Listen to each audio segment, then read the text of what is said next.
Halo Halo semua. semuanya. Perkenalkan, nama saya Alexia Ularesi, biasa dipanggil Alexa. Saya Kristensia Kinedungat, biasa disapa Kirin. Jadi kali ini kami akan mewawancarai Suster tentang panggilan hidup membiara. Ayo kita nonton videonya. Check it out. Baik, selamat siang suster. Selamat siang. Jadi kedatangan kami di sini, kami ingin sedikit mewawancarai suster mengenai hal-hal yang berhubungan dengan hidup membiara.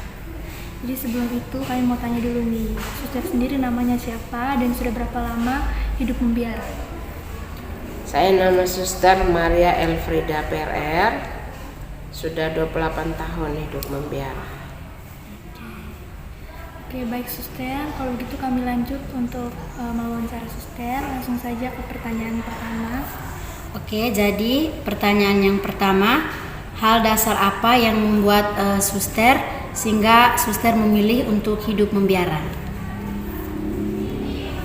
Panggilan hidup membiara pertama-tama itu karena rahmat Tuhan. Yang kedua karena juga persembahan orang tua. Itu ada kisahnya. Jadi ketika saya susah dilahirkan, terus Bapak berdoa, kalau anak ini hidup kami persembahkan kepadamu.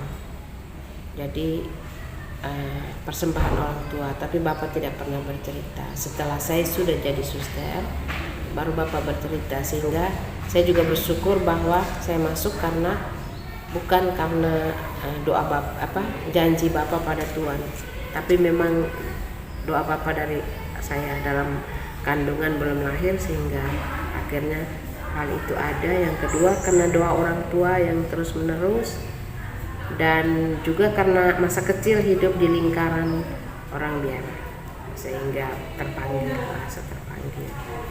Pertama-tama rahmat Tuhan dan juga persembahan orang tua. Jadi pertanyaan yang kedua, apa saja tantangan yang Suster alami ketika hidup membiara? Tantangan itu tidak terlalu nampak tantangan, maksudnya ada tapi biasa-biasa sajalah seperti kehidupan yang lain. Hanya pernah sekali itu di saat mengalami tugas menjadi pemimpin novis di rumah pembinaan selama 12 tahun, ada kejenuhan karena hari-hari menjumpai yang sama. Selama 12 tahun dengan mereka di Timur Leste, dengan budaya sendiri, buat bahasa sendiri. Jadi akhirnya saya dengan rendah hati meminta untuk pindah karena sudah sangat lama di suatu tempat dengan pekerjaan yang sama. Oke, baik, selanjutnya bagaimana cara suster untuk mengatasi tantangan tersebut? Ya, tadi karena sudah menerima bahwa saya jenuh, jadi yang pertama tuh menerima dulu. Menerima bahwa ada kelemahan dalam diri kita atau ada kejenuhan dalam diri kita, kita katakan terus terang bahwa Tuhan, saya jenuh, saya ingin pindah bekerja juga di tempat yang lain.